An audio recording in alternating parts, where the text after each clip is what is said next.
બધા મિત્રોને નમસ્કાર મિત્રો। આજે હું કહે કે હું વાવે આવ્યો પણ બપેરીવાળા આપણે ગુંદાની છાયા ઊભા, કારણ કે એટલો તડક્યો છે ને કે મને જાતા મન નથી થતું। તો એ આપણું ખેતર છે એટલે ગમે એટલો તડક્યો હોય તો આવવું તો પડે ને, આવવું જ જોઈએ। હું તો કહું જોઈ લો, આ છે આપણા મગ।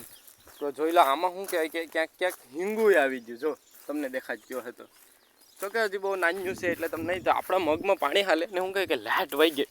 હું પાણી નથી ફાળતો, બાકી હું કહી દે આ છે આપણો બાજરો અહીં પાવડો। એમાં શું છે કે લાઇટ વહી ગઈ ને એટલે થોડું કામ છે, બાકી તો આગળ પાછું પાણી રેગ્યુલર હતું।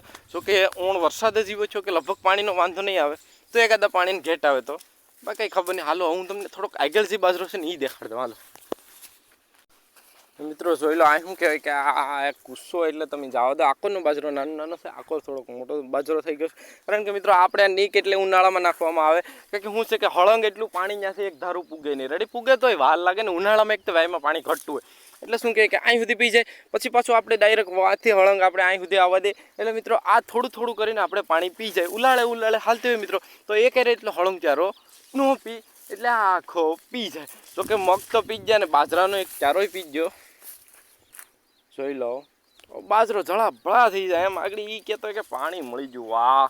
બાકી આ જો આપણા મગ એટલે કાંઈ ઘટે નહીં એવા મિત્રો। જો તમને વિડીયો સારો લાગ્યો તો લાઈક શેર અને સબસ્ક્રાઈબ કરેલો, એક ખેડૂત પુત્રને જલ્દી ફોલો કરી લો।